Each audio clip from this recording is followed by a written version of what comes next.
नमस्कार, this is advocate Yasmin. स्वागत है आपका अपने चैनल जुडिशरी नॉलेज पर। तो आज हम देखने वाले हैं छत्तीसगढ़ भू राजस्व संहिता 1959।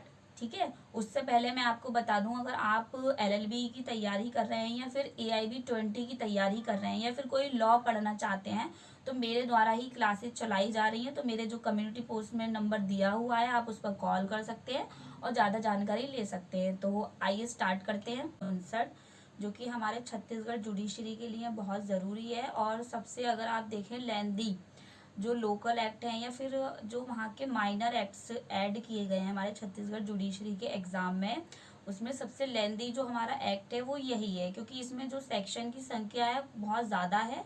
जो हमारी सेक्शन की संख्या आप देखेंगे 264 जो सेक्शन है हमारे इसमें समाहित किए गए हैं। ठीक है, तो जो हमारा ये एक्ट है आपको मिनिमम, मतलब ये समझिए, जो 100 नंबर का क्वेश्चन है आपका क्वेश्चन पेपर, उसमें से 6 या 8 क्वेश्चन इससे आ सकते हैं, क्योंकि आप प्रीवियस ईयर का पैटर्न देखेंगे उसके अकॉर्डिंग आपको पता चलेगा। जो प्रीवियस ईयर आ चुके हैं क्वेश्चन या पूछे जा चुके हैं, तो उसमें जो रेशियो रहा है उसका 10 से 12 क्वेश्चन पूछे जाने की संभावना थी पहले, और क्वेश्चन वो देखे भी गए हैं, तो उसी के आधार पर आपको तैयारी करनी है। लेकिन अब क्या है, इसका पैटर्न चेंज हो चुका है। आप देखेंगे जो माइनर लॉज हैं वो अभी मतलब सिमिलर पूछे जा रहे हैं जो हमारे मेजर लॉ के कंपैरिजन देखें तो आप ये मान के चलिए कि इस जो एक्ट से आपको 6 से या 8, मतलब 6 या 8 के बीच में क्वेश्चन आपको देखने को मिल सकते हैं। तो आपको उसी के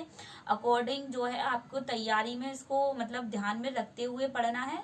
तो हम देखेंगे कि इसके जो सेक्शन है, मतलब आज हम जो ये क्लास है हमारी या ये कहें जो लेक्चर है हमारा, वो एक पूरा एक्ट का ओवरव्यू के लिए है। तो आप जिसे समझ पाएंगे कि इस एक्ट को कब पारित किया गया था, या राष्ट्रपति की एसेंट कब लागू की गई थी, या फिर जैसे 1959 का है ये एक्ट हमारा, तो हमारा जो छत्तीसगढ़ है वो 26वां जो राज्य, मतलब 26वां राज्य बना है, लेकिन वो 2000 में बना है। तो आप ये सोचेंगे कि 1959 में जो एक्ट बना है वो कैसे बना या फिर वो कैसे अभी तक लागू है, तो वो सारी चीज़ें हम इसमें देखेंगे।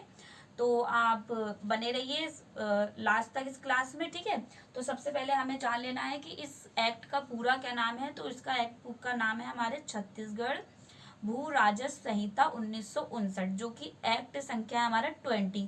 तो ये भी आपको याद रखना पड़ेगा, क्योंकि इसमें एक्ट नंबर ही पूछ लेते हैं कि कौन सा एक्ट है या फिर कौन से ईयर का है। तो एक्ट से आप समझते हैं कि जो हमारा 1959 में एक्ट, मतलब जितने भी हमारे लॉ बने थे, तो उसकी जो संख्या थी वो 20 नंबर का है ये हमारा एक्ट।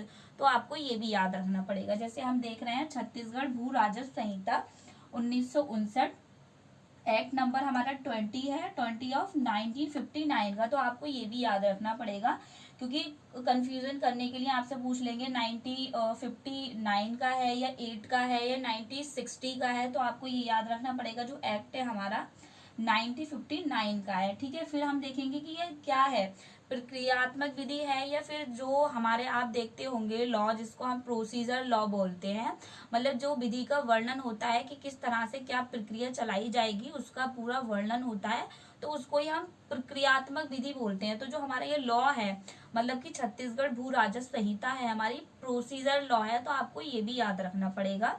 ठीक है, फिर नेक्स्ट हम देखेंगे कि जो हमारा ये लॉ है भविष्य लक्ष्य विधान है। भविष्य लक्ष्य मतलब क्या होता है, इंग्लिश में बोलते हैं हम इसको प्रोस्पेक्टिव। प्रोस्पेक्टिव नेचर का क्या होता है, जो अगर कोई भी लॉ आज से बन रहा है तो आने वाले कल जो आ रहा है हमारा, तब से लागू किया जाएगा। जो पीछे कल बीत गया है उससे लागू नहीं किया जाएगा। इसको ही हम भविष्य लक्ष्य विधान बोलते हैं। तो आपको ये भी याद रखना पड़ेगा। ठीक है, नेक्स्ट हमारा, हमने आपको बताया धारा 264 है। फिर इसमें अध्याय जो है हमारे 19 है, जो अलग अलग विषयों की बात करते हैं, जिसमें आप देखेंगे पटवारी की नियुक्ति, या फिर जो चौकीदार हैं उनकी नियुक्ति, या तहसीलदार है उनका कार्य क्या होता है। इसमें जितने भी लैंड से रिलेटेड कर्तव्य होते हैं कि रजिस्ट्रेशन का कराना है, उसकी फीस रिसिप्ट जो है वो कहाँ से मिलेगी, सारा इसमें 19 चैप्टरों में वर्णन किया गया है। ठीक है, फिर हम देखेंगे जो इसकी शेड्यूल है हमारी, 4 शेड्यूल है। 4 शेड्यूल जो है, पहले जो हमारी ओरिजिनली थी इसमें वो 3 शेड्यूल थे। तो जो हमारा चौथा शेड्यूल ऐड हुआ है वो 2012 में ऐड किया गया है। ठीक है, तो जो पहला शेड्यूल है जो बात करता है वो समन, उद्घोषणा, कुर्की, स्थावर संपत्ति और जंगम, जिसको हम बोलते हैं चल अचल संपत्ति, और कमीशन। जो पहला शेड्यूल है इन पांचों चीजों की मतलब बात करता है कि समन कैसे निकाले जाएंगे, किस व्यक्ति के द्वारा या किसको दिया जाएगा, या फिर जो प्रॉपर्टी मान लीजिए रेवेन्यू नहीं दे पा रहा है या नहीं दे रहा है क्योंकि सरकार का, आप इसमें सेक्शन देखेंगे तो उस पर जो पहली प्रॉपर्टी मतलब प्रॉपर्टी का पहला जो भार होता है वो स्टेट का होता है, तो उसमें उद्घोषणा, कुर्की, स्थावर संपत्ति, कमीशन, इनकी बात की गई है। सेकंड वहीं देखेंगे आप तो जो सेक्शन 261 है उसके बारे में बता दिया गया है, तो उसको ही यहाँ पर रिपील कर दिया गया है।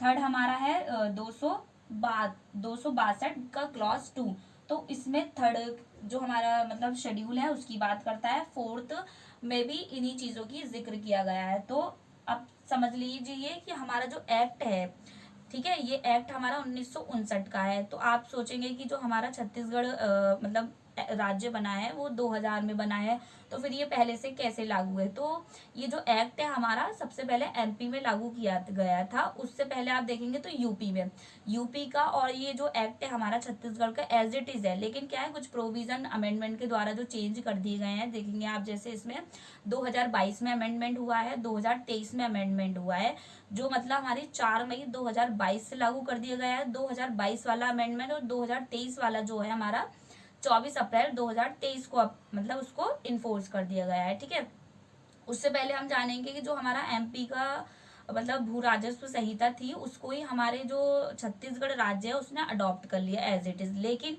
क्या है जो हमारा राज्य बना 26वां स्टेट बनने के बाद जो उनको पावर दे दी गई कि अगर आपको ये लॉ रखना है एज इट इज तो रख सकते हैं, लेकिन अगर कुछ प्रोविजन चाहें तो आप इसमें अमेंड कर सकते हैं, तो इसमें अमेंड की भी पावर दे रखी है। ठीक है, नेक्स्ट है हमारा जो मतलब इसकी राष्ट्रपति को एसेंट मिली थी, तो आपको ये भी याद रखना होगा क्योंकि गुमराह नहीं होना है बिल्कुल भी, क्योंकि ये एक्ट की लागू करने की डेट जो है हमारे छत्तीसगढ़ में 1/11/2000 मतलब कि 1 नवंबर 2000 को लागू किया गया है। लेकिन इसको जो राष्ट्रपति की एसेंट मिली है वो मिली है हमारी 15/9/1959 में। ठीक है, 15/9/1959 में इसको एसेंट मिली है।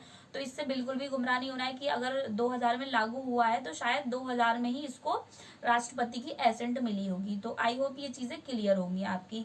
फिर हम देखेंगे जो छत्तीसगढ़ का मतलब वहां पर उसको नोटिफाई किया गया था कि एक्ट हमारा छत्तीसगढ़ राज्य में लागू किया जाएगा, तो उसकी डेट क्या है, क्योंकि कभी कभी क्या है वो भी पूछ लेते हैं, तो आपको उसकी डेट भी याद रखनी पड़ेगी, जो कि हमारी 23/11/2001, 23/11/2001। ठीक है, कौन सा महीना हमारा 23/11/2001 में छत्तीसगढ़ में जो नोटिफाई किया गया था उसकी डेट है। और जो हमारी एक्ट को लागू करने की है वो है 1/11/2000। तो आई होप ये लेक्चर आपको अच्छा लगा होगा। तो हम आगे की क्लास में मिलेंगे आपसे। तो आज की वीडियो बस इतना ही। Thank you.